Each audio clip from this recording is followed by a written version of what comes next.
maaasahan mo. Sa lahat ng ating pinagdaanan, sa panahon ng pandemya at kalamidad, tayo ay kumapit pa rin sa isa't isa. At buong tiwala ninyong ipinakita ang inyong suporta sa serbisyo at paglilingkod namin sa paghahatid ng tamang balita at impormasyon, tulong na galing sa aming puso. Kaya naman, sa latest survey ng Kantar at Nielsen, nangunguna ang mga himpilan ng RMN sa buong bansa. RMN, Number 1 sa Luzon, RMN, number 1 sa Visayas, RMN, at number 1 sa Mindanao. radyo ng buong Pilipinas. Buong karangalan ng mga radyoman ng RMN Networks ang maglilingkod sa inyo. Maraming salamat, RMN. Number 1, number 1. Wala nang iba. Radyo mo nationwide. Ito ang DXMY. DXMY. The Music and News FM station of RMN. Sa Cotabato. Sa Cotabato. 90.9. 90.9. DXMY.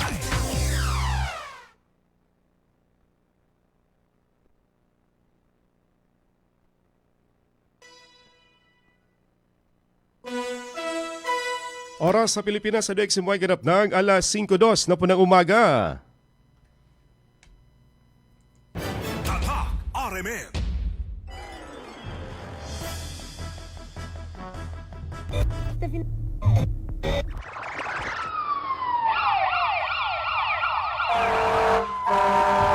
Kaganapan sa magdamag, inyo nang malalaman mula sa RMN News Center. Ito ang unang radyo, unang balita. Kinalap mula sa iba't ibang panig ng lungsod at bansa. Detalyado, walang itinatago. Ang numero unong pinapakinggan namin umaumaga sa bahay. Unang radyo, unang balita. Ang mga boses na kwentuhan namin mga tsuper. At tindera sa palengke. Unang radyo, unang balita. Ang programang gigising sa diwa ng bawat pamilyang Pilipino. Unang radyo, unang balita. Tatak RMN, radyo mo nationwide. Sa pong magandang umaga mga kasama, mga karadyoman, welcome sa programang Unang Radyo ng Balita. Ang araw po ng Friday mga kasama, ngayon po ay 17 na po sa buwan po ng July 2026 mga kasama. Kumusta mga ka-idol, mga karadyoman? Kami po yung umaasa na nasa mas kayong kalagayan at malusog na pangangatawan malayo sa anumang karamdaman. Samahan niyo po kami hanggang alas 6 sa paghatid po ng mga balitang nakalap ng inyo pong radyoman sa nakalipas na 24 oras. Dito sa lubat labas nating pinakamamahal na lungsod ng Cotabato sa napakarami po mga balitang dapat po ninyong malaman.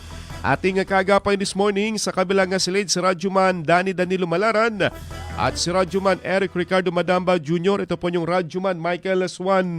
Una sa lahat, headlines. Municipal Councilor sa Kadayangan patay sa nangyaring pamamaril kahapon na sa bayan po ng Midsayap sa North Cotabato. Una sa lahat, headlines. CDPNP, COMELEC kasama ng Philippine Marines nagalunsad na rin ng COMELEC Kanban sa pag-uumpisa ng eleksyon na period kahapon sa Cotabato City, bumper to bumper. Ang naranasang traffic kahapon sa bahagi po ng Bubong area. Una sa lahat, headlines. 30 mga COMELEC checkpoints inilatag ng ProBar sa iba't ibang lugar sa pag-uumpisa ng COMELEC Kanban kahapon. Una sa lahat, headlines. Mas sa mahigpit na COMELEC checkpoint ipapatupad ng Maguindanao del Norte PNP. Una sa lahat, headlines. Samantala, MP Muhammad Kelly Antao nanumpa bilang bagong Isgada Administrator matapos na i-appoint ni Chief Minister Makakuwa. Una sa lahat, headlines. Sesyon ng BTA nag-adjourn na kahapon matapos ipasa nilang BTA Bill number 431. Itong pagpapalawak ng sakop po ng SGA o itong Isgada. Una sa lahat, headlines. Coordination na para sa Hajj sa 2027 mas pinapalakas ng Bangsamoro Pilgrimage Authority. Una sa lahat, Headlines. 3 oras na power interruption nakatagdang ipatupad sa Sultan Kudarat at dito sa Maguindanao del Norte ngayong weekend. Una sa lahat, headlines. MOST BARM pinalakas ang kalaman ng mga kawani laban sa cyber threats. Una sa lahat, headlines. Balitang national, DepEd nagsagawa ng school safety drill laban sa banta sa ilang mga paralan. Una sa lahat, headlines. MMDA pansamantalang inalis ang si Go sa Special Operations Group o Clearing Operation. Una sa lahat, headlines. Balita naman sa abroad, Iran nagbanta na paigtingin pa ang pagharang sa mga energy export sa gitnang silangan dito sa Strait of Hormuz. Una sa lahat, headlines. O radyo, kinig na ng radyo, kinig na ng radyo! Para una ka, eto na. Lahat ng kailangan mong malamang balita, Impormasyon, reaksyon, aksyon, umaumaga. nakakarga na sa Unang radyo, unang balita. Sa bago at umarangkadang programa para sa mga naghahabol ng oras. Umaumaga, bago ka lumarga, mga kaganapan ay alam mo na. Unang radyo, unang balita. Dito lamang yan sa DXMY RMN Cotabato. Unang radyo, unang balita. Isa na namang produktong Tatak RMN. Radyo mo. Nationwide.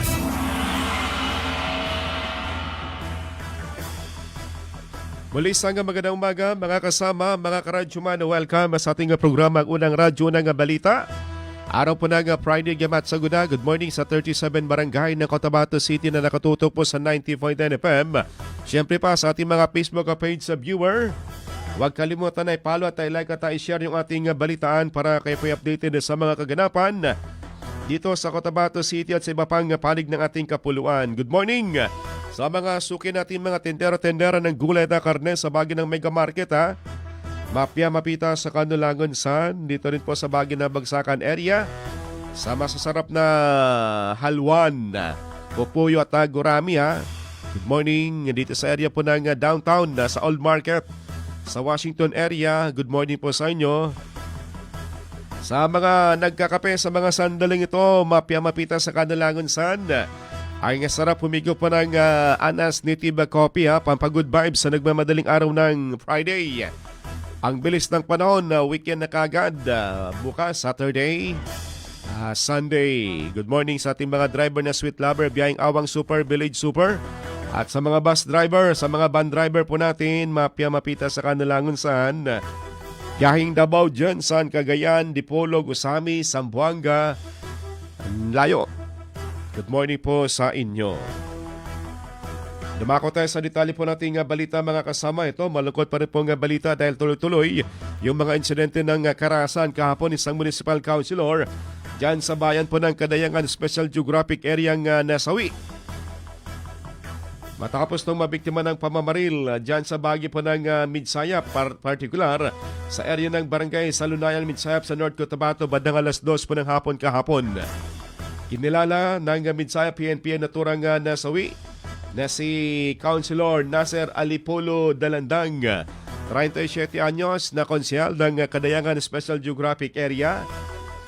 Ayon sa paunang investigasyon ng kapulisan na sa isang butika umano siya, si Councilor upang bumili ng gamot ng lapitan ng di patukoy ng suspect at walang kabog-kabog na pinaputukan o pinaulanan ng bala.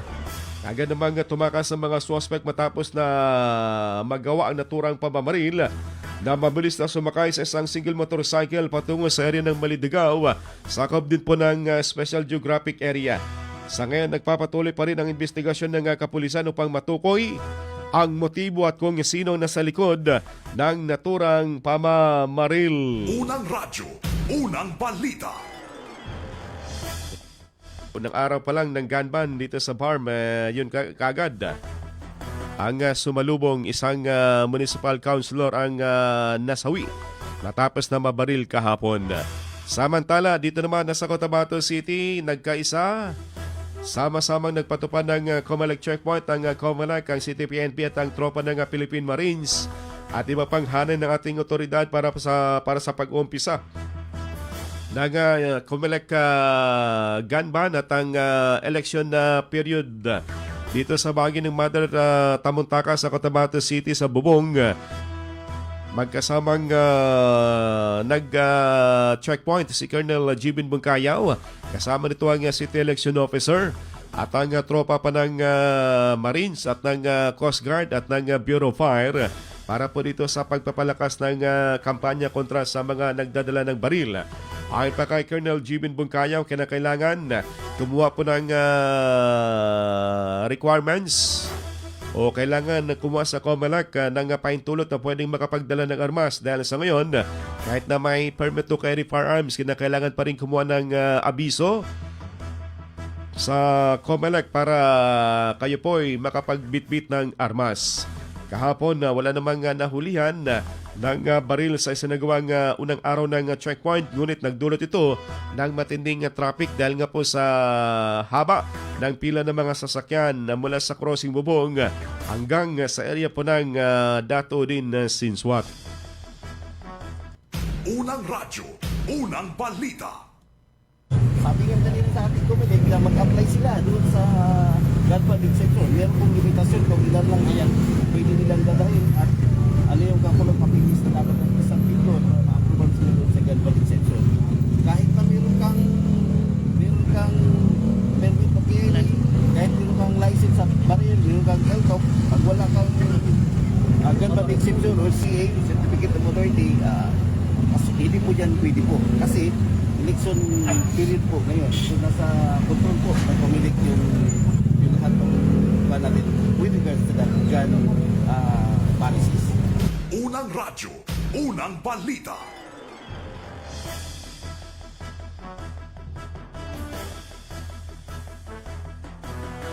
Sa iba pang balita mga kasama kahapon dito sa Bangsamoro Transition Authority, yung kanilang huling araw ng sesyon bago sila nag-adjourn kahapon, meron po silang naipasang batas, itong BT Bill number 431.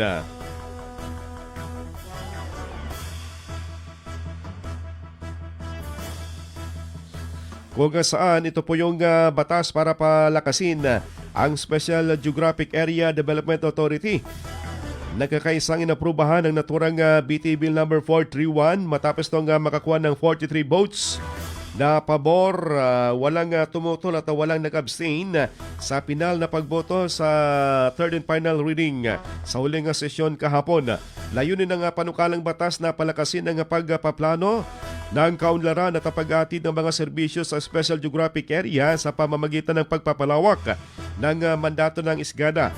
Bukod sa tungkulin nitong mag-ugnay ng mga programa, bibigyan din ito ng mas malawak na kapangyarihan, magpapatupad ng mga ngasiwa ng mga proyekto at serbisyong nakatoon sa 8 munisipyo sa SGA. Amyandahan din ang panukala ng Bangsamoro Autonomy Act 13, ang Bangsamoro Administrative Code at ang Bangsamoro Autonomy Act No. 49 o ang Bangsamoro Local Governance Code, gayon din ang paglalaan ng kinakailangang pondo para sa pagpapatupad nito. Ang pangunahing may akda ng naturang panukalang batas ay si MP Butch Malang, MP Tumanda Antop, MP Kitim Kadatuan at MP Attorney Nagib Sina Rimbo. Si Health Minister MP Docadel Jojo Sinulinding ay siyang bumoto naman ng yes kagabi sa naturang sesyon. Unang radyo, unang balita. As a proud son of SGA, I would like to express my heartfelt gratitude to our fellow members of the Parliament who supported, drafted, interpolated, amended, and made this law a reality. For a long time, we have longed for a true government system in the area. However, we are faced with so many constraints, but we can be satisfied with the enactment of the expanded SGA government. Second, Mr. Speaker, my heartfelt gratitude to the leadership for appointing my brother, Honorable Kelly Antao, as the administrator of ISGADA. And I can say and happily accept for the return of the comeback. With that, Mr. Speaker, my answer here and my vote is a very healthy yes. Unang radyo, unang balita. Kahapon nga personal na inappoint ni Chief Minister Makakuwa si MP Muhammad Keli Antao bilang bagong ISGAD Administrator. At siya ay nanumpa na rin kahapon at kahapon na sa sesyon na sa pagboboto ng BTA Bill 431 na para mapalakas ang ISGADA. Siya po ay nagpasalamat sa author ng naturang panukala para nang sa ganon mas lalawak pa ang sakop ng ISGA. Unang radyo, unang balita. Because I believe that ito po yung realization when the good former minister, the author, the chair of the local government committee conceptualized the creations of the Development Coordinating Office, DCO, of the SJ, ay palagi niyang sinasabi noong nag-usap-usap kami, nagpaplano, nang sabi niya, ang gagawin natin dito ay parang local government minus legislator. So sa tingin ko po, itong bill na ito, ay it is a realization of that. During the time na i-create ang Special Geographic Development Coordinating Office, at ako'y nagpapasalamat sa araw na ito na yung katuparan at realization ng mga plano niya noon. So thank you, former minister, the chair, Attorney Nagib Sinarimbo, Brother Borts Malang, for the realization of those plans. Thank you so much. My vote again is a very, very strong yes. Unang radyo, unang balita. Lagda na lang ni Chief Minister Makakuwa ang kinakailangan para maging ganap na batas yung naturang BTA Bill 431. Tambalang matinis sa mga balitang maiinit sa unang radyo, unang balita. Oras sa Pilipinas sa next mo ay ganap na ang alas 5:18 na po ng umaga. Tatak RMN. Bumango na at tumutok sa Unang Radyo, Unang Balita! Atin na pong tunguin mga kasama, report ating mga kasamang radyo man ang kumala po ng balita dito sa Cotabato City. Aba, malaki-laking halaga ng droga. Nasabat kahapon na sa isa nagawang checkpoint ng PNP dito sa bagay ng downtown area. Diyan sa Josilim Senior Street. Nasa mahigit 600,000 na halaga ng illegal na droga na samsam. Sa detalye sa Radyo Man, Dato Ebs Abang. Ronda Presinto. Arestado ang isang driver matapos maharang at makuhanan ng suspected drugs pasado alas 8 ng umaga kahapon sa Checkpoint Anti-Criminality Control ng PNP Station 1 sa bahagi ng Josilim Street, Barangay Poblacion 5, Cotabato City, kasabay ng pagpapatupad ng kick-off ng COMELEC gun ban para sa nalalapit na First Barm Parliamentary Election sa September 14, 2026. Kinilala ni Police Station 1 Chief Police Captain Anwar Mambataw ang suspek na si alias Albani, 22 anyos, taga-Poblacion Dalican sa Datudin Sinsuat, Maguindanao del Norte. Nakuha sa pag-ingat ng suspek ang isang black sling bag kung saan nakapaloob ang dalawang medium-sized plastic sachet na naglalaman ng hininalang shabu na may timbang 100 grams na nagkakahalaga ng 680,000 pesos. Ayon sa suspek, i-deliver umano nito ang droga sa Malabang, Lanao del Sur kapalit ng 15,000 pesos pero minalas matapos mahalata ng otoridad na kainainala ang galaw. Kasalukuyang nasa pangangalaga ng Istasyon 1 ang suspek para sa pagproseso ng kasong paglabag sa RA 9165 na isasampa laban sa kanya. Kasama mo sa DXMY 90.9 RMN Cotabato, Radyo Manebs Abang, Tatak RMN. Unang radyo, unang balita. Salamat Dato Ebs sa balitang yan. Samantala, halos sa 400,000 din halaga ng illegal na droga na samsam sa bayan po ng Midsayap. Sa detalye sa Radyo Man, Dato Jul Di Mapalaw. Ronda Presinto. Nasabat ng mga otoridad ang mahigit 57 grams ng shabu at nagkakahalaga ng 388,796.80 pesos sa inilunsad na search warrant operation sa Purok 3, Barangay Poblacion 6, Midsayap, North Cotabato kahapon ng hapon. Ipinatupad ang operasyon sa bisa ng inilamas na warrant laban kay alias Toto na nahaharap sa kasong paglabag sa Section 11, Article 2 ng Republic Act 9165 o Comprehensive Dangerous Drugs Act of 2002. Sa kasalukuyan nasa kustodiya ng mga otoridad ang nakuhang ebidensya para sa dokumentasyon habang inihahanda na rin ang kasong isasampa laban sa naarestong individual. Kasama mo sa DXMY 90.9 RMN Cotabato, Radyoman Julie Mapalaw, Tatak RMN. Unang radyo, unang balita. Salamat Dato Jul sa balitang yan. Dakuha natin ang report naman ni Radyoman Daisy. Dole at BGMP pinagtibay ang ugnayan para sa rehabilitasyon at reintegration ng PDLs. Sa detalye sa Radyoman Daisy Magod. DXMY. Tata RMN Report. Mahigpit na nakikipagtulungan ng Department of Labor and Employment o DOLE Region 12 sa Bureau of Jail Management and Penology o BJMP upang matulungan ang persons deprived of liberty o PDLs na mapabuti ang kanilang buhay sa pamamagitan ng pagbibigay ng mga oportunidad sa trabaho, kabuhayan at pagsasanay sa iba't ibang kasanayan. Isa sa mga naging hakbang ay ang pagrekomenda sa isang pinalayang PDL sa Government Internship Program o GIP na nagbibigay ng pagkakataong magkaroon ng pansamantalang trabaho, makakuha ng karanasan sa trabaho at makatanggap ng suporta sa muling pagbabalik sa komunidad. Noong 2025, nakapagbigay ang DOLE Region 12 ng pansamantalang hanap buhay sa 341 PDL sa pamamagitan ng programang Tupad o Tulong Panghanap Buhay sa ating disadvantaged workers kung saan mahigit 2.61 million pesos ang kabuuang sahod na kanilang natanggap. Kasama mo sa DXMY 90.9 Radyoman Daisy Mangud, Tatak RMN. Unang radyo, unang balita. Salamat Radyoman Daisy sa balitang yan. Good morning sa mga nakatutok pa rin po sa atin ha. Kay Nancy Sabado Blanca Remonde sa bayan po ng Midsayap at kay Dato Tuguto sa SPDA sa DOS. Kay June Kasan na good morning at kay Beta Swaga Bla.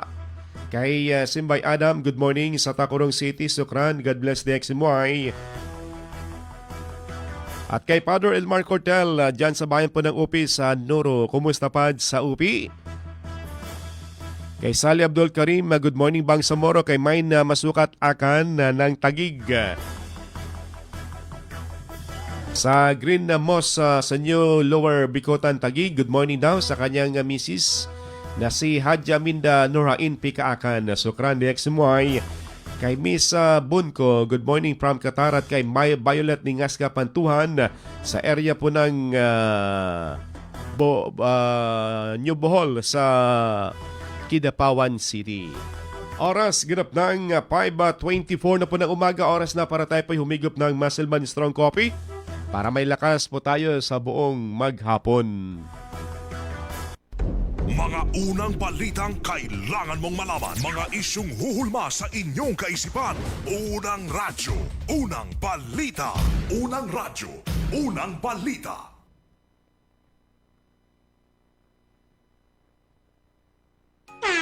Ahoy! Kidney Care Time! Ako si Alan taga Toledo Negros. Sang una, wala gyud ko kabantay nga naa na di ako'y problema sa kidney. Sige kong pangihip isang gabi ug usahay mo hubag akong tiil. Pirmi ko kapuyon, nabala ka gyud ko sa akong kahimtang. Nakadungog mong gugwa na nang ni kidney care nga mo akong gisulayan sir. Action man siya minor gi sir. Nag-inom ko kada adlaw og niagi ang 3 ka bulan. Dako gyud ang kausaban. Mas gana akong paminaw na wala tong hubag og lagsik na akong panglawas. Salamat gyud sa Kidney Care. Ang Kidney Care ay mabibili sa Mercury Drugstore at mga suking butika. Ang Kidney Care hindi gamot at hindi dapat gamitin panggamot sa anumang uri ng sakit. Ang kilala mong alaksan, extra bilis na! Mga idol, abangan ang Alaksan Extra sa Poblacion Mother, Tamuntaka Mother, Poblacion 6, Rosarets No. 3 at Rosarets No. 6 dito sa Cotabato City ngayong July 17, 2026. At baka ikaw na may chance na mabigyan ng pina-extra bilis at extra galing ng new Alaksan Extra. Kita-kits mga idol!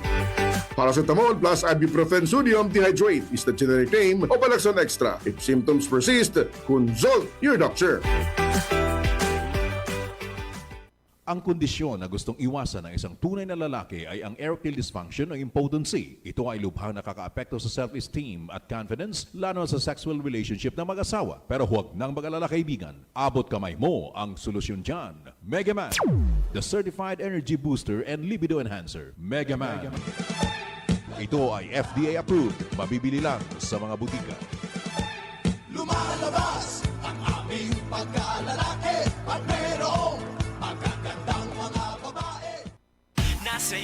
Nasa'yo ang panalo. Mga ka-Pure Gold, tuloy-tuloy lang ang pabuhos blowout ngayong tag-ulan. Abangan!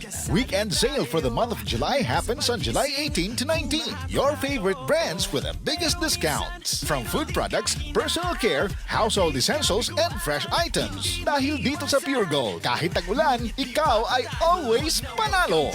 Promo runs from July 18 to 19, 2026. Available at select Pure Gold branches in Luzon, Visayas, and Mindanao. Check out the official Facebook of Pure Gold for the complete list of stores and promo details. DTI Fair Trade Permit Number FTEB 258020 Series of 2026. Dito ka lang, always panalo. I'm Maria Janet Azarcon from Davao City. Dancing is my passion, pero minsan, hindi maiiwasan na nakakaramdam ako ng pananakit ng tuhod. Salamat sa Panginoon, I met MX3 Capsule. Based on the Journal of Aging Research and Clinical Practice, malaking tulong ang MX3 Capsule para maibsan ang pananakit ng tuhod kasabay ng tamang pagkain at exercise. No worries na ako sa sakit ng tuhod. Thank you MX3 Capsule. Dito ako believe. Mahalagang paalala, ang MX3 capsule ay hindi gamot at hindi dapat gamiting panggamot sa anumang uri ng sakit. MX3.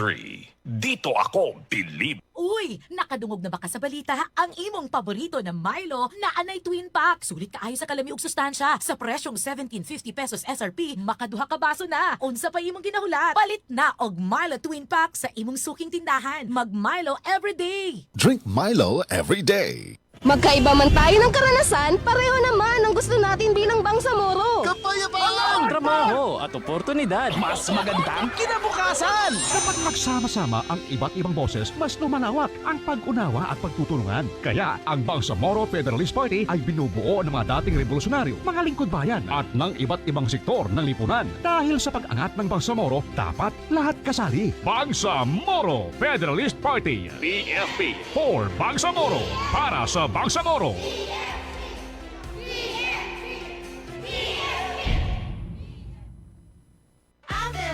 Maayong adlaw, makauban nato karon si Nanay Elena. Unsa man ang problema nimo kaniadto? Ay, grabe, nakahanap sa akong mata. Naa daw ko'y katarata. Ingon sa doktor, murag nay dag umpirmi sa akong mata. Pero maayo na lang, kay nakadungog ko bahin sa iBerry. Gisulan ako. Human sa tulo ka bulan, dako kaayong kausaban. Pag mata nako, murag kalit lang nilinaw, wala na ang dagom. Sulaypod ang bagong produkto iBerry Gold na adunay 10 mg lutein. Mapalit na sa mga farmasya duol nimo. Mahalagang paalala, ang iBerry ay hindi gamot at hindi dapat gamitin panggamot sa anumang uri ng sakit. Bangon tayo, shift na ako. Future supervisor ako. Nescafe Classic Stick ang kape ko. Mahirap man maging cashier, lalaban pa rin ako. Yan si Dan at 6 a.m. dahil araw-araw siya umiinom ng Nescafe Classic. Subok, 100% puro at natural. Galing, Dan! Mag Nescafe Classic araw-araw. Pinakamasarap na black coffee. Based on February 2025 product tasting on Instant Coffee Powder by MRI. Mag Nescafe Classic araw-araw. 100% puro at natural. Pinakamasarap na black coffee. O radyo, radyo, radyo! Kinig na ng radyo! Kinig na ng radyo! Para una ka, eto na! Lahat ng kailangan mong malamang balita, Impormasyon, reaksyon, aksyon, umaumaga, nakakarga na sa Unang Radyo, Unang Balita. Sa bago at umarangkadang programa para sa mga naghahabol ng oras. Umaumaga, bago ka lumarga, mga kaganapan ay alam mo na. Unang Radyo, Unang Balita. Dito lamang yan sa DXMY RMN Cotabato. Unang Radyo, Unang Balita. Isa na namang produktong Tatak RMN. Radyo mo. Nationwide. Oras sa next mo ay ganap ng 5:30 na po ng umaga. Tatak RMN. Gaganda na ang gising nyo. Mainit na balita sasalubong sa inyo. Unang Radyo, Unang Balita. Tuloy sa paghatid po ng mga balitang nakalap ninyo pong Radyo Man ngayong makulimlim na umaga po ng Friday. Mabasa yung ating kapaligiran dahil nga po sa pag-ulan kaninang hating gabi. Kaya sa mga sandaling ito, ganun pa rin, medyo makulimlim ha. Kaya sa mga lalabas ng tahanan, magdala po ng payong, jacket, kapote para nang sa ganun. Di po kayo mabasa kung sakaling bubuhos po yung ulan. Uso-uso pa naman yung trangkaso ngayon o botas sipon. Maging tayo ay di tayo nakaligtas Sa naturang trangkaso mga kasama, hanggang ngayon ay nandito pa rin yung ubo. Good morning sa mga nakatutok pa rin po sa atin na kay Ansari Pakil. Good morning DXMY, kay Evelyn Pontanilla. Ito pa, Assalamualaikum, wabarakatuh. Watching from Clark International Airport sa Pampanga. Aba, kumusta po kayo dyan, sir? Kumusta po ang flight ninyo? Saan kayo patungo? Kay Wahid Akan na mamalapat, good morning po sa inyo, ma'am, dyan sa Kadayangan SGA. Medyo marami-rami na pong mga nababaril dyan sa inyo, ma'am. Mga residente po ng Kadayangan. Kahapon, pinakahuli yung municipal councilor. Nakakalungkot, ha? Diyan sa SGA. Happy Friday daw sa lahat. Good morning sa Team Talipapa, kay Sarge Wanday at kay Rigora. At kay Ate Jane na Kuya Jun Amis. Good morning. Diyan din po sa Bahagi ng Tapayan, kay Ma'am Ruby at kay Sir Jun Lantaya. Always pong nakatutok sa 90.9 FM. Kumusta po kayong dalawa? Sa area po ng Sultan na Mastura. Ganon din sa Awang kay Kuya Tata at kay Ate Diding. Kay Kuya Raymond Abakahin sa area ng RH9. At dito rin po sa Bahagi ng San Pablo kay Ma'am by Mems Balaw. Good morning kay Banizel. Diyan sa area po ng Kalanganan 2. Hari ng mga crabs at ng mga sugpo at ng mga isda sa bato.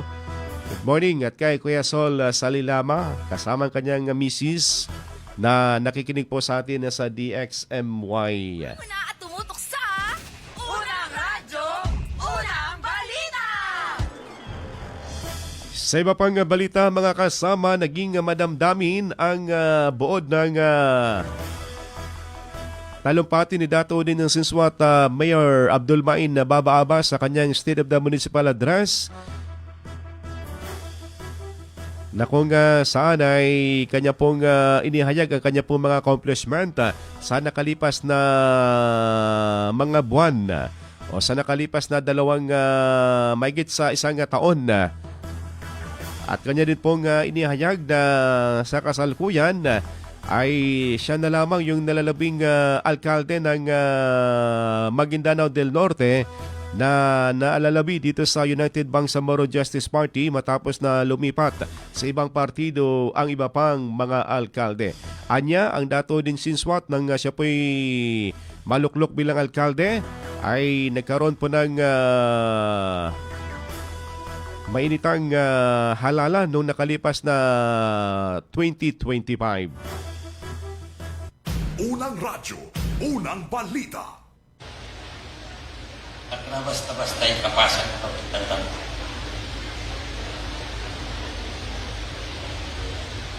Nasisita na di masayang sa kita ng tiyak.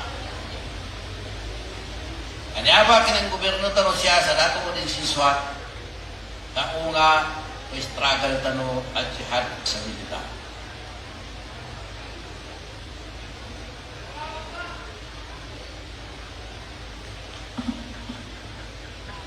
Ketarmano ibang sa mong government nakalalipat puro ragun agwa inastuan sa lumo inastuan sa umulo inastuan sa tamo ang pusake ileno na abig saki mo'y nasama ang mayor siya sa UBGP. Sa akin mo'y nasama ang mayor siya sa Imailep. Dukan. Di ko matalima yung tagak ko yung UBGP. Ano ni katika ko ng tamaga? Patakal ilusok ko sa tiyan. Patakal pagalit. Patakal isuportar tanong. Ano wapat sa papkan malaban tanong. Dito na makaagay siya ba o na sabab sa Imailep.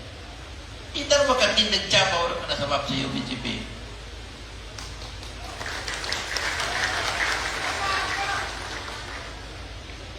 Kinakwata ko sa laban tanong siya sa dato ko rin. Na maali-ali ko na kita na kinakwa sa Morokaw niya. Doon ang kinaano na UBGP siya sa dato ko din. Dahil tama po nung nasagot na sa akin, municipal executive officer. Alam mo ba, migdatag ito pinalipungan ito timpo sa inimbitaran ko embassy president, pero inawak po. Pasangan kami karo 2022. Paano katawin natin pagsaya kami? Unang radyo, unang balita.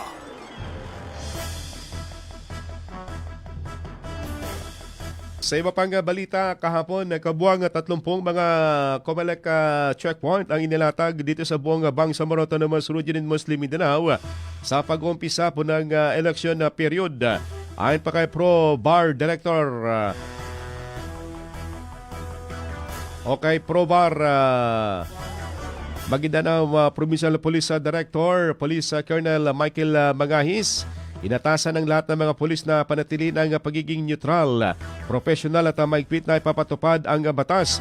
Pinayuhan din ng mga hepe ng pulisya na maging alerto laban sa anumang banta ng seguridad, karahasan, pananakot at iba pang mga paglabag sa election laws. Patuloy namang nakipag-ugnayan ng PNP sa COMELEC sa Armed Forces of the Philippines at iba pang sagay ng pamahalaan upang matiyak ang ligtas at maayos na halalan at mabigyan ng bawat botante ng pagkakataong makaboto ng malaya at walang kinikilingan. Unang radyo, unang balita. Umabot naman sa mahigit 8,000 mga pulis ang ipapakalat sa iba't ibang mga lugar sa pag-uumpisa po ng COMELEC ganban at ang eleksyon na period. Ganon din ang West Mincom ay nagkapakalat na rin po ng tropa ng militar sa iba't ibang mga lugar dito sa Bangsamoro Region upang matiyak ang paghahanda ng papalapit po na eleksyon habang papalapit na rin po ang kampanya na mag-umpisa sa July 30. Unang radyo, unang balita. Dito naman sa BTA, meron pong apila, panawagan si BTA Member Parliament Abdul Basit Bobby Benito sa nalalapit na halalan na sana'y maiwasan po yung mga disinformation at mga black propaganda sa nalalapit na first Barma parliamentary election. Anya, ang isang malinis, mapayapa at issue-based na kampanya para sa kauna-unahang Bangsamoro election matapos ang pagkalat ng mga manipuladong larawan na manoy tumatarget sa pamunuan ng Bangsamoro government. Sa sesyon kahapon, iginit ni Bobby Benito o MP Benito na ang halalan ay dapat maging labanan ng mga programa at plataforma, hindi ng disinformation, black propaganda at personalang paninira. Kasunod ito ay minungkay sa Parliament ang paghain ng isang resolusyon na hinihikat ang lahat ng mga partido at kandidato na isulong ang political maturity at responsableng pangangampanya habang papalapit itong halalan. Unang radyo, unang balita. I rise today to express my deep concern over the recent circulation of manipulated images targeting the leadership of the Bangsamoro Autonomous Region in Muslim Mindanao, particularly those involving our Chief Minister and some personalities, some officials of the Bangsamoro Autonomous Region in Muslim Mindanao. Mr. Speaker, this concern comes at a crucial time as we prepare for the first Bangsamoro parliamentary election comes September 14, 2026. The election marks a historic milestone in our journey toward meaningful self-governance. It is therefore incumbent upon all of us to ensure that our political campaign is conducted with integrity, fairness, and respect. Mr. Speaker, constructive criticism is a cornerstone of democracy. Every public official should be open to accountability and scrutiny. However, Mr. Speaker, criticism must always be based on the facts and exercised with civility. Deliberately manipulating images to ridicule, insult, or provoke, particularly by using religious symbols or degrading portrayals, has no place in a healthy democratic process. Unang radyo, unang balita.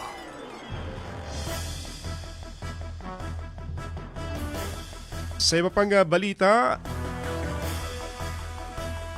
nagtipon ang iba't ibang grupo ng mga asatids at mga miyembro ng iba't ibang partido kahapon sa Cotabato City para sa Bangsamoro Initiative for Peace, Progress and Solidarity in the Action of Officers.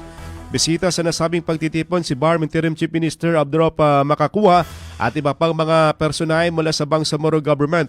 Sinabi ni Member of Parliament Tumanda Antok na layunin nitong palakasin ang pagkakaisa at isulong ang bisyon ng pagkakaroon ng resilient Bangsamoro community. Git niya na walang bahid at halong politika na sabing aktibidad dahil sa itong civil society group na naghahangad ng kapayapaan. Nagbigay din ng minsayang na sa nasabing pagtitipon si Bangsamoro Interim Chief Minister Abdurrahman Samigambar Makakuwa.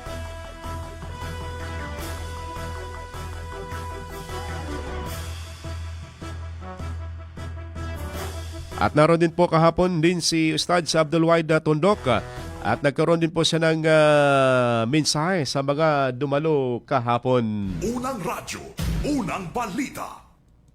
Sa mga tao na mapanatalo ka na ito na makatawa. Nandun sa mga kataprako ang mga basic commander. Nominee siya sa niyong mga parte. So, ang kataprako siya sa nominee. Natuloy at tuloy lang. Kaya ang sa atuwa ng kapapolitika, dana tumbi atu ndano pamanya to sa Pilipinas dana ya ko dana ni kita wa Pilipinas ni kita ya kan ko na tao kita wa Pilipinas dana unaya sutaw dande kaliyani dana ko unaya mo sutaw. Unang radyo, unang balita.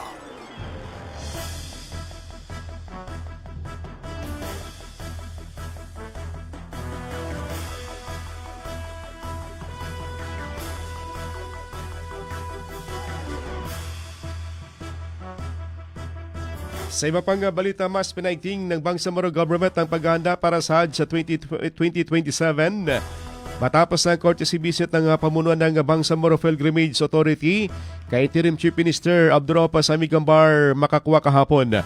Sa pulong, tinalakay ang pagpapalakas ng koordinasyon at pamamahala sa Hajj upang mapabuti ang mga serbisyong ipinagkaloob sa mga Bangsamoro na pilgrims sa mga susunod na taon. Ayon pa sa BARM, bahagi ito ng layunin ng administrasyon na sa ilalim ng mas matatag na Bangsamoro na higit pang pagpatatagin ang mga institusyon at tiyakin ang mas organisado at maayos na paghahanda para sa Hajj sa susunod na taon. Unang radyo, unang balita. Tambalang matinis sa mga balitang maiinit sa unang radyo, unang balita. Oras sa DXMY sa Pilipinas, ganap ng 5:45 na po ng umaga. Tatak RMN. Pumango na at tumutok sa Unang Radyo, Unang Balita! Balikan natin yung ating mga kasamang radyoman na kumala po ng balita. Balikan natin sa radyoman.webs. Drug suspect dinampot ng otoridad, droga at paraphernalias na recover sa MB Tabuntaka. Sa detalye sa radyoman.webs abang. Ronda Presinto. Sa kulungan ng bagsak ng lalaking umano'y drug user matapos damputin ng BLGU MB Tamuntaka, makarang makuha na ng suspected drugs at drug paraphernalia alas 2 ng hapon kahapon sa Purokkwaya, Mother Barangay Tamuntaka, Cotabato City. Ang suspect ay kininalang si alias Dato Usop, 28 anyos, single residente sa nasabing lugar.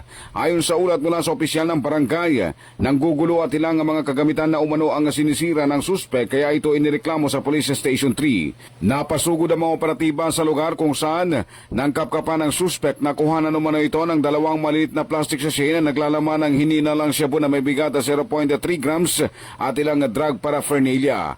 Posibleng maharap sa kasong paglabag sa RA 9165 ang suspect na isasampa laban sa kanya. Kasama mo sa DXMY 90.9 RMN Cotabato, Radyo Manebs Abang Tatak RMN. Unang radyo, unang balita. Salamat Web sa balitang yan. Samantala, 45 Comelec checkpoint sa Lanao Sur inilatag kasabay ng gun ban. Sa detalye sa Radyoman.webs o Radyoman.jul di Mapalaw.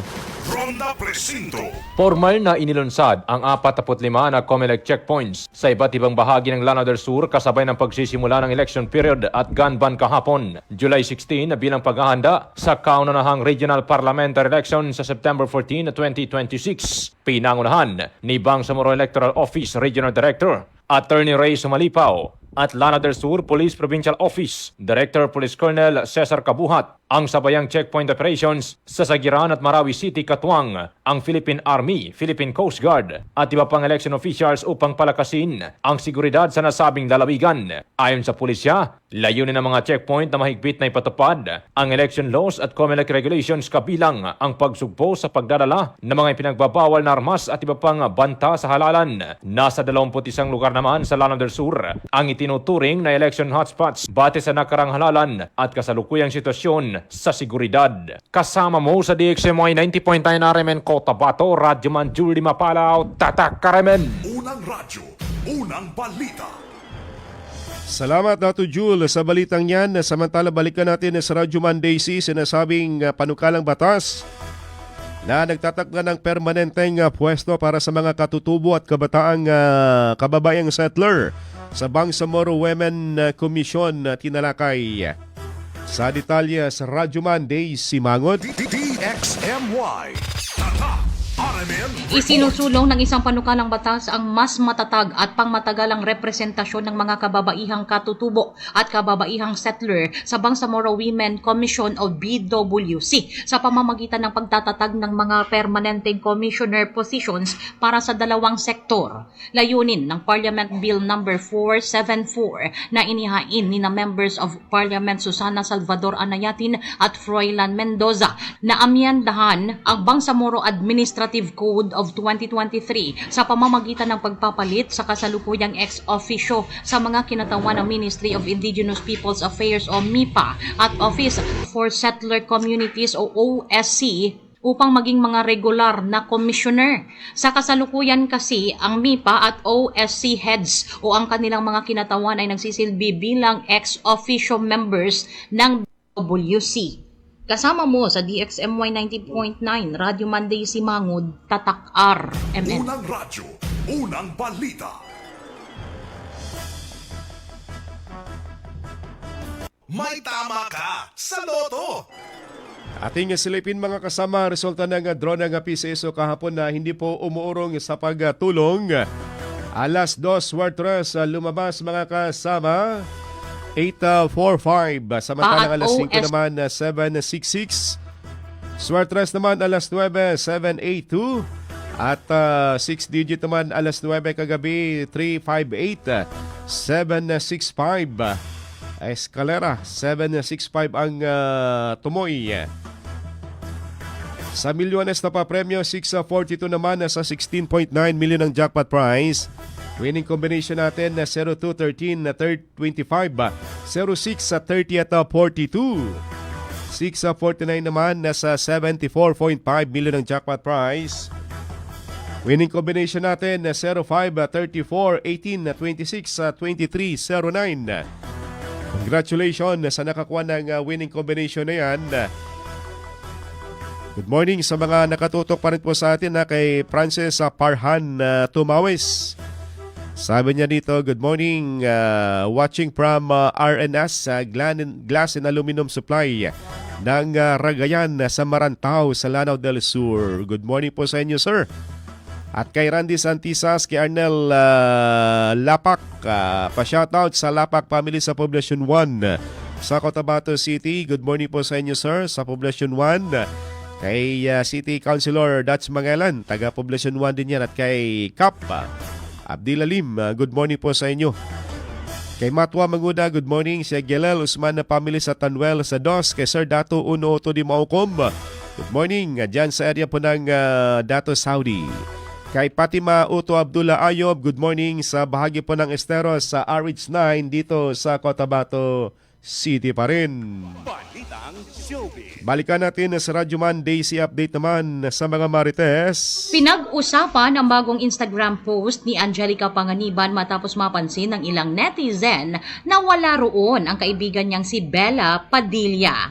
Sa post ni Angelica, ibinahagi niya ang ilang masasayang ganap kasama ang pamilya at mga kaibigan niya sa showbiz. Kabilang sa mga makikita sa kanyang mga larawan at video sina Maris Racal, Barbie Imperial, Glyza De Castro, Kim Chu, Eugene Domingo at Judy Ann Santos. Pero napansin ng ilang netizen na wala si Bella sa post, lalo na't matagal nang kilala ang trio ni na Angelica, Bella at Kim na ang Becky.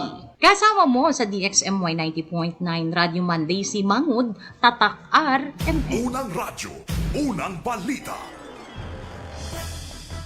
Salamat Radyo Man Daisy Update naman sa mga Marites. Good morning kay Bayan Makul Sumitibang Waya.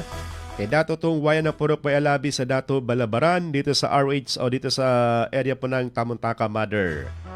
Susunod na sina Radyo Man SM Erwin Kabilbigan at Radyo Man Webs abang sa programang Straight to the Point. Ating naging kaagapay this morning si Radyo Man Danilo Malaran at si Radyo Man Eric Ricardo Madamba Jr. Ito po yung Radyo Man Michael Swan, Tatak Arimen.